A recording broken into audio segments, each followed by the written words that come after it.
నమస్కారం. లక్ష్మి చెప్పే కథలకు స్వాగతం. వీణులతో వీక్షించటానికి సిద్ధం కండి. ప్రియ సఖులు, ఇప్పుడు మనం ప్రముఖ రచయిత్రి శ్రీమతి ఒలివేటి నాగచంద్రావతి గారు రచించిన బారాక అనే ఓ చక్కటి కథను విందామండి.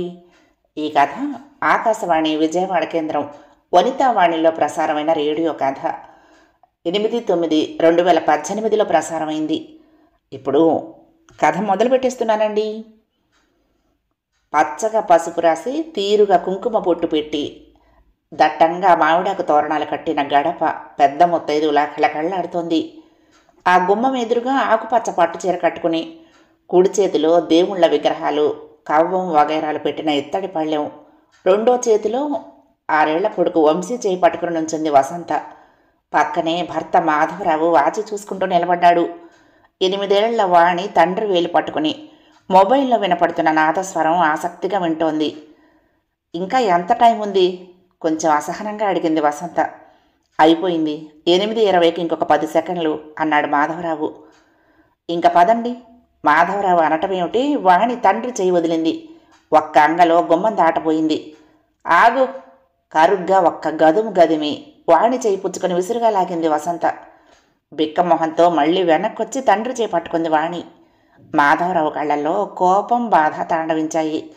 అదేమీ లెక్క చేయనట్లుగా వసంత నవ్వుమొహం పెట్టి కొడుకుతో సహా ముందుగా గృహప్రవేశం చేసింది. ఆ వెనక నెట్టూర్పు విడుస్తూ కూతురుతో ముందుకు కదిలాడు మాధవరావు. ముందు పెద్ద హాలు, దక్షిణం వైపు 2 పడక గదులు, పూజ గది, విశాలమైన వంటిల్లు. కొత్తగా పెయింట్ చేసిన ఆ ఇంటిని ఆనందంగా తృప్తిగా ఓసారి అంతా తిరిగి చూసుకుంది వసంత. గది గదికి పరుగు పెట్టారు పిల్లలు. చక్కగా నలుగురిని పిలిచి గృహప్రవేశం చేసుకుంటే బాగుండేదేమో కదా. వెంట తెచ్చుకున్న సంచిలో నుంచి కొత్త ఇత్తడి గిన్నె, పాల ప్యాకెట్ బయటకు తీస్తూ అంది వసంత కాస్త విచారంగా. ఇంతోటి సెకండ్ హ్యాండ్ అపార్ట్మెంట్కి ఆ ఖర్చు కూడా ఎందుకని నువ్వేగా అన్నావు అన్నాడు మాధవరావు. అతను మామూలుగానే అన్నప్పటికీ దెప్పినట్లు పెడార్థం తీసి, ఇలాంటివి మాత్రం బాగానే గుర్తుంచుకుంటారు అంటూ రుసరుసలాడుతూ వెళ్తున్న వసంతని నిర్లిప్తంగా చూశాడు మాధవరావు. ఒక తల్లి బిడ్డలే అయినా కళ్యాణికి ఈ వసంతకి ఎంత భేదం. వంటింట్లో పాలు పొంగించే కార్యక్రమంలో పడిపోయింది వసంత. హాల్లో కిటికీకి దగ్గరగా కుర్చీ లాక్కుని కూర్చున్నాడు మాధవరావు. లోపల నుంచి వసంత వాణిని కసరటం. ఒక్క పని చేత కాదు, తిండికి మాత్రం ముందుగానే తయారవుతావు అని విసుక్కోవటం. ఆ మొహం చూడు, నోట్లో వేలు పెడితే కొరకలేని దానిలో ఎలా పెడుతుందో. ఎక్కడికి పోతాయి, అన్నీ అమ్మ వేషాలే అని విసురులు విసరటం వినిపిస్తూ మనసు కలతపరుస్తున్నాయి. ఎప్పటికీ ఈ వసంత మారదా? వేదనగా అనుకుంటూ కళ్ళు మూసుకున్నాడు మాధవరావు. వాణి అంటే వసంతకు ఎందుకంత ఇష్టం అంటే పిల్లి ఎలుక శత్రుత్వం లాంటి శాస్త్రీయ కారణమే ఉంది. వసంతకి సవతి కూతురు వాణి, కానీ ఆ సవతి ఎవరో కాదు, వసంతకి స్వయంగా చెల్లెలు కళ్యాణి. వసంతకి మహామత్సరం ఆ చెల్లెలంటే. అది ఎందుకంటే వసంతను చూడటానికి పెళ్లి చూపులు కని వెళ్ళి వసంత చెల్లెలు కళ్యాణి మీద మనసు పారేసుకున్నాడు మాధవరావు. ఆ అమ్మాయి వెడల్పాటి కళ్లల్లో నిర్మలత్వం, నుదుటి మీద అపురూపంగా నాట్యమాడే ముంగురుల సోయగం, ఒత్తైన తలకట్టు అతని కళ్ళను కట్టిపడేశాయి. ఆ అమ్మాయి అయితే తనకే అభ్యంతరం లేదని అప్పటికప్పుడే మొహమాట పడకుండా చెప్పేశాడు అతను. అదిగో అక్కడే వసంత అభిమానం అనండి లేదా అహంకారం అనండి దెబ్బతింది. చెల్లెల కంటే తను చాలా అందగత్తెనని వసంత గట్టి నమ్మకం. కళ్యాణి కంటే తను చాలా తెలుపు. చెల్లెలులా మన్ను తిన్న పావులా కాక తను చాలా చలాకీగా ఉంటుంది కూడాను. ఏదో ఆ కళ్ళు జుట్టు తప్ప ఏమంత ఆకర్షణ లేని చెల్లెలు తనకు పోటీదారవుతుందని కలలో కూడా అనుకోలేదు వసంత. పైగా మాధవరావు ఒడ్డు పొడుగు రాజకుమారుడిలా ఉన్నాడు. సరిగ్గా తనకి సరిజోడని, తనకు కాబోయే మొగుడు అతగాడినని ఫిక్స్ అయిపోయింది కూడా. అలాంటిది ఏమీ తెలియని దానిలా అందరికీ కాఫీ అందిస్తానని వచ్చినట్టు వచ్చి ఆ అందగాడి మనసునే వశం చేసుకున్న చెల్లెలి మీద ఆ క్షణంలో పుట్టుకొచ్చింది జలసి. కాకపోతే ఎవరికీ కనిపించకుండా గుండె లోతుల్లో అంకురించిన విషపు మొలక అది. అదలా ఉంచితే పెద్ద కూతురికి చేయకుండా చిన్నమ్మాయికి పెళ్లి చేయటమా అని కాస్త వెనక ముందు ఆడినా 2 ఎదిగిన ఆడపిల్లలున్న మధ్యతరగతి గృహస్థు కోరి వచ్చిన వరుణ్ణి ఎలా కాలదనుకోగలరు? కళ్యాణిని మాధవరావుకు నిశ్చయం చేసేశారు. 6 నెలల తర్వాత వివాహం ముహూర్తం పెట్టి ఆ లోపల వసంతకి ముందు వివాహం చేయాలని గట్టి ప్రయత్నమే చేశారు. కానీ వసంత తనను చూడవచ్చిన ఏ వరుడు మాధవరావుతో సరితూగడనిపించక తల అడ్డంగా ఊపేసేది. ఇంకా ఆగమనటం సబబనిపించక కళ్యాణి మాధవరావుల వివాహం జరిపించారు. ఒక్క ఏడాది అతి సౌమ్యురాలైన కళ్యాణి సాంగత్యంలో ఎంతో ఆనందాన్ని, ప్రశాంతతను చవిచూశాడు మాధవరావు. మరుసటి సంవత్సరం నెల తప్పిన దగ్గర నుంచి నలతగానే ఉంది కళ్యాణి. ఎన్ని జాగ్రత్తలు తీసుకున్నా వాణికి జన్మనిచ్చి తాని లోకం నుండి సెలవు తీసుకుంది. పిచ్చివాడైపోయాడు మాధవరావు. సహచరి వియోగ విషాదంతో పాటు కక్కటిల్లుతున్న పసికోన కలచివేస్తోంది అతని మనసును. ఆ సమయంలోనే పాపను చూసుకుంటానని ముందుకొచ్చింది వసంత. కాకపోతే బిడ్డతో పాటు బిడ్డ తండ్రిని కూడా తన చేతికి అప్పగించాలనే షరతు అని చెప్పకుండా పెట్టిన షరతు. ఆశించింది కాదు కానీ ఊహించని విధంగా వచ్చిన అవకాశం. రెండో పెళ్ళి అని వదులుకోదలుచుకోలేదు వసంత. చెయ్యొచ్చా కూడదా అన్న ప్రశ్న పెద్దల ముందుకొచ్చి కూర్చుంది మళ్ళీ. ముందు వసంత కనుకున్న సంబంధమే ఇది. మధ్యలో 2 ఏళ్లు భగవంతుడు ఇంకో నాటకం ఆడించాడు. మరి ఇప్పుడు ఇలా చేయటం సబబా కాదా అన్న కొంచెం గుంజాటన. ఆ తర్వాత పరిస్థితుల్ని బట్టి సరైనటమే మంచిదనుకున్నారు ఇరువైపుల పెద్దలు. ముంచేసే విషాదంలో ఉన్నాడు మాధవరావు. ఏడ్చే పసిగుడ్డును చూపిస్తూ చుట్టూ ఉన్నవాళ్లు గుర్తు చేసే బాధ్యత, తల్లిదండ్రుల అత్తమామల ముసలితనపు నిస్సహాయత, ఎటూ నిర్ణయించుకోలేని అయోమయంలో మాధవరావు వసంత మెడలో తాళి కట్టాడు. ఆ 3 ముళ్ళు పడ్డాయి. వెంటనే వసంత అసలు రూపం బయటకొచ్చింది. తనకు కావలసింది మాధవరావే కానీ వాణి కాదు. దేవుడు మేలు చేసి చేజారిన అదృష్టం మళ్ళీ తనకు దక్కిందని సంతోషించడానికి లేకుండా ఈ ఏడుపు గొట్టు పిల్ల ఒక్కతి.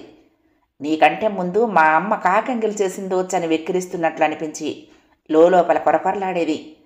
రాను రాను వసంత మరీ ఎలా తయారైందంటే చెల్లెలి పాపను కన్నబిడ్డలా చూసుకుంటానని అందరి ముందు అన్నమాట గాలికి విసిరేసి, వాణి ఏడిస్తే చిరాకు, పాలు పట్టాల్సి వస్తే విసుగు, కొత్త కాపురమని ఓ సినిమా లేదు, షికారు లేదు, వెధవ ఏడుపులు, పొత్తిగుడ్డలు మార్చడాలు తప్ప అని తలకొట్టుకోవటం. తల్లి లేని పిల్ల అని ఎవరైనా సానుభూతి చూపిస్తే చాలు సహించలేక ధుమధుమలాడటం మొదలుపెట్టింది. మాధవరావుది సరళ స్వభావం. అసలే భార్యను కోల్పోయి మానసికంగా దెబ్బతిని ఉన్నాడు. ఆ బలహీనత మూలంగానే వసంత ప్రవర్తన ఎంత బాధ పెడుతున్నా ఎదురు తిరిగి పరుషంగా ఒక్క మాట అనలేకపోయేవాడు. వసంతను నొప్పించటం అతనికి ఇష్టమయ్యేది కాదు.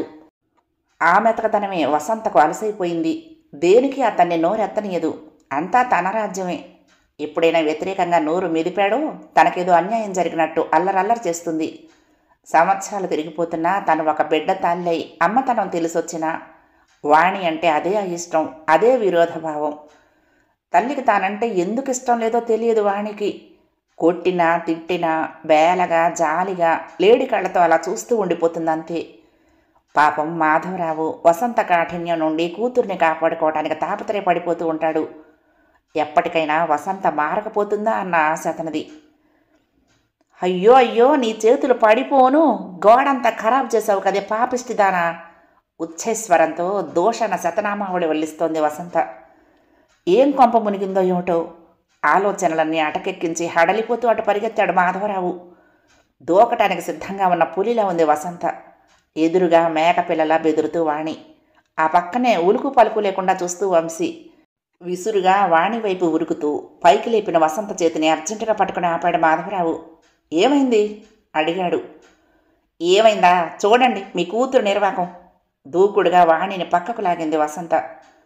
లేత నీలం రంగు వేసిన ఆ గది తూర్పు వైపు గోడ మీద అడుగున్నర మేర పసుపు రంగు పెయింట్, చిక్కగా కారేటట్టుగా కొంత, పల్చపల్చగా కొంత, దానిమీద ఎరుపు రంగుతో వంకర టింకరగా రాసిన ఓం అన్న అక్షరాలు, దానికి 4 వైపులా చేతికొచ్చినట్లు రాసిన స్వస్తిక్ గుర్తులు, చుట్టూరా అడ్డదిడ్డంగా ఏవో డిజైన్లు. అదంతా పిల్లలు చేసిన ఘనకార్యమే అనటానికి గుర్తుగా 2 చేతుల్లో బ్రష్ల నుండి ఇంకా ఎర్ర రంగు చుక్కలు కారిపోతున్నాయి. ఇంట్లో పెయింట్లు వేశాక ఇంకా మిగిలిపోయిన రంగులు ఆ రూంలోనే పెట్టారు పనివాళ్ళు. పూజ గదిలో దేవుడి మందిరం పక్కన ఈ మాదిరిగానే గోడకు పసుపు రాసి కుంకుమతో స్వస్తిక్కులు అలంకారం చేసింది వసంత. అది చూసి ఆ ప్రయోగం ఎక్కడ చేసినట్లున్నారు పిల్లలు. నవ్వాలో ఏడవాలో తెలియలేదు మాధవరావుకి. ఫోన్లే వసు, చిన్న సన్నాసులు, ఏదో తెలియక చేసిన అల్లరి పని సముదాయించబోయాడు మాధవరావు. వాణ్ణి కలపకండి కయ్యమంది వసంత.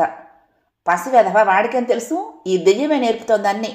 4 రోజులు అవ్వలేదు పెయింట్లు వేయించి, ఏది చక్కగా ఉంటే ఓరవలేదు కదా. ఇంట్లో అడుగు పెట్టిందంతే తగలబెట్టేసింది చొప్పనాది అంది. అబ్బా ఊరుకో వసంత, అది చిన్నపిల్లే కదా.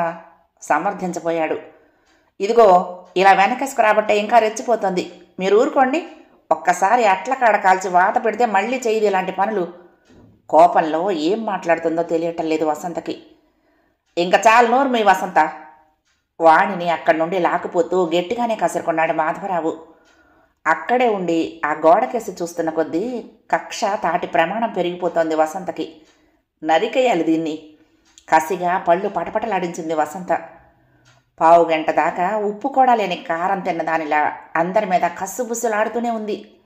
పొంగలి నైవేద్యం అందరికీ ప్రసాదంగా పెడుతున్నప్పుడు మాత్రం తుఫాను కాస్త శాంతపడి సద్దుమణిగిందనిపించింది. ఇంకా పర్వాలేదు అనుకుని అల్లరి చేయకుండా ఆడుకోమని పిల్లలకు చెప్పి క్యారియర్ తీసుకుని హోటల్ నుండి భోజనం తెస్తానని బయలుదేరాడు మాధవరావు. కామ్గా సామాన్లు సర్దుకుంటున్నదల్లా భర్త బయటికి వెళ్ళగానే ఆగ్రహానికి కట్లు తెగాయి. తమ్ముడికి కాగితం పడవ చేస్తున్న వాణిని ఏమే ఇలా రావే అంది కామ్గా. బెరుగ్గా దగ్గరకొచ్చిన వాణి చెవి పట్టుకుంది అమాంతంగా. మర్చిపోయాననుకున్నావా? లేదే, ఆ గోడ చూస్తూ ఉంటే కడుపు రగిలిపోతోంది. చెప్పవే చెప్పు. అలాంటి వెధవ పనులు చేయకుండా ఉంటావా లేదా అంది కళ్ళెర్ర చేసి. కొయ్యబారిపోయింది వాణి. చెవి నొప్పి పుడుతున్నా ఆ భయానికి ఏడుపు కూడా బయటికి రావటం లేదు. వాణి నుంచి ఏ స్పందన రాకపోయేసరికి మరీ మండిపోయింది వసంత. ఏమే నోరు పడిపోయిందా? మీ అమ్మ ఎత్తుకుని పోయిందా నోరు? చెప్తా, నిన్నెట్లా వదిలేస్తాననుకున్నావా? ఇదిగో అట్లకాడ కాలేసి ఎప్పుడు జ్ఞాపకం ఉండేలా వాత పెడతా, మళ్ళీ ఇట్లాంటివి చేయకుండా. మహోగ్రంగా వంటింట్లోకి వెళ్ళి నిజంగానే చేత్తో అట్లకాడ పట్టుకొచ్చింది వసంత. చెప్పు, బుద్ధిగా ఉంటావా? చెప్పినట్టల్లా వింటావా? చెయ్యి ఊపుతూ బెదిరిస్తోంది వాణిని. సరిగ్గా అప్పుడే వీధి తలుపు తీసుకొని లోపలికి వచ్చింది పక్క అపార్ట్మెంట్ ఆమె. కొత్తగా దిగిన నైబర్స్ని పలకరించిపోదామని వచ్చిందామె. పులొచ్చి మీద పడిపోతున్నట్లు బెదిరిపోతున్న పిల్లలు. అట్లకాడ ఊపుతూ కాళికలా వసంత. తెల్లబోయింది ఆవిడ. బిత్తరపోయిన వసంత వెంటనే తేరుకుంది. రండి రండి, పిల్లలు ఒకటే అల్లరి చేస్తున్నారు, బెదిరిస్తున్నానంతే, లేకపోతే మాట వినరు. బొడ్లో దూపిన కుర్చీళ్ళు కిందకు చార్చి చిరునవ్వు మొహాన్ని అతికించుకుని ఆహ్వానించింది ఆవిడ్ని. వాళ్ళు మాటల్లో పడ్డారు. వంశీ వాణి గదిలోకి వచ్చారు. అక్క, నాన్న రాకుండానే ఆంటీ వెళ్ళిపోతే అమ్మ నీకు మళ్ళీ వాతలు పెట్టేస్తుందేమో వంశీ అన్నాడు జాలిగా. అవునురా, దిగులుగా అంది వాణి. 10 నిమిషాల తర్వాత ఏదో ఆలోచించినట్లు, అక్క నువ్వు పారిపో అన్నాడు వంశీ. అమ్మో, వాణి కళ్ళు పెద్దవయ్యాయి. ఆహా, నాన్న మనకి లంచ్ తెచ్చేదాకానే, ఏం బయటికి వెళ్ళి దాక్కుంటావా? సాహసం చేయబోతున్నట్టుగా ఉత్సాహపడ్డాడు వంశీ. మెల్లగా ఇద్దరూ చప్పుడు చేయకుండా బయటకు వచ్చారు. వంశీ అక్కకు బయ చెప్పాడు. వాణి ఆ సందు చివర బడ్డీ కొట్టు ముందర బల్లలుంటే అక్కడ కూర్చుని ఓ పావు గంట తండ్రి వస్తాడని ఎదురు చూసింది. ఆ సందు మెయిన్ రోడ్లో కలుస్తుంది. ఆ రోడ్డు మీద ఏదో ఊరేగింపు వెళ్తోంది. రంగురంగుల బట్టలు, వాయిద్యాలు. అట్టహాసంగా అలంకరించిన కారు ముందర నాట్యాలు. మంత్రముగ్ధురాలైనట్లు ఆ ఊరేగింపుతో పాటు నడిచింది వాణి. ఆ ఊరేగింపు ఒక భవనం ముందు ఆగిపోయింది. వెనక్కు తిరిగి వస్తూ ఉంటే ఓ ఇంటి ముందు కోతులాడించేవాడు ఆకర్షించాడు. వాడితో పాటు సందు గొంతులన్నీ తిరుగుతూ ఊరి బయట దాకా వెళ్ళిపోయింది వాణి. ఏమైంది నా బిడ్డ? ఏం చేశావు నా తల్లిని? ఆక్రోశం, ఆగ్రహం మాధవరావు గొంతులో పోటీ పడుతున్నాయి. బద్దలవబోతున్న అగ్నిపర్వతంలా సెగలు కక్కుతున్న భర్త రూపాన్ని ఇన్నేళ్ల కాపురంలో ఎప్పుడూ చూసెరగదు వసంత. నోట్లో తడారిపోయింది ఆమెకు. వాణి కనిపించక 2వ రోజు మాధవరావు అతని స్నేహితుడు కలిసి ఊరంతా గాలించొచ్చారు. తెలిసిన వాళ్ళకి ఫోన్లు, పోలీస్ స్టేషన్లో రిపోర్టు, అన్ని ప్రయత్నాలు చేశాడు. చుట్టుపక్కల అపార్ట్మెంట్లో గుసగుసలు మొదలయ్యాయి. సవతి కూతురట, వాతలు పెడుతుందిట, అలివేలు కళ్ళారా చూసింది అని సాక్ష్యాధారాలు. ఆవిడ తరిమేసి ఉంటుంది అని ఒకరు, ఎవరికైనా అమ్మేసిందేమో ఇంకొకరు. పుట్టిందంటే పురుగు పట్టేసిందని కథలల్లగల కళాకారుణుల స్టేట్మెంట్లు.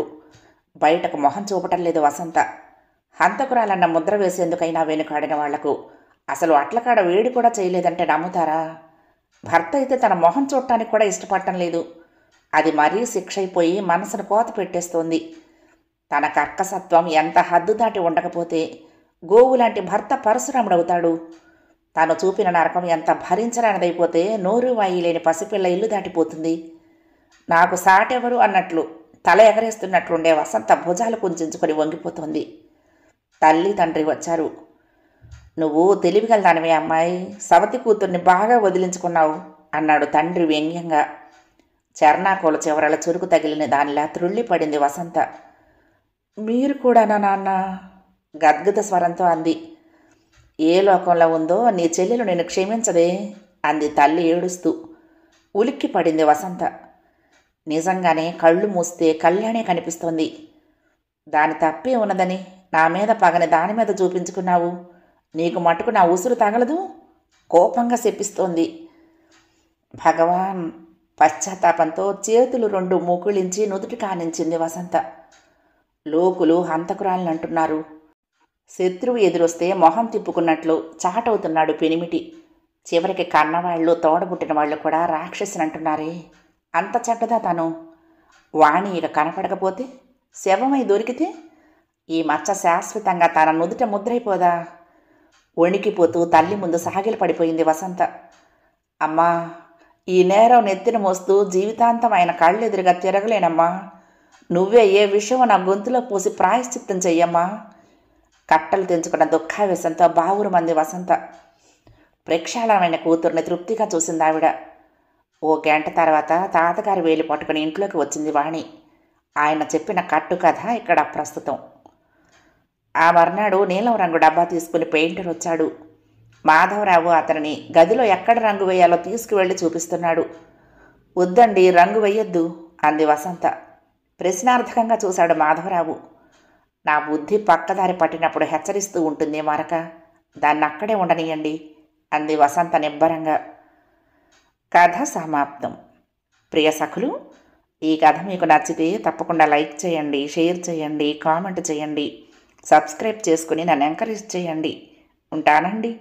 ప్రేమతో లక్ష్మి, కృష్ణాతీరం దుర్గమ్మ సన్నిధానం. నమస్తే.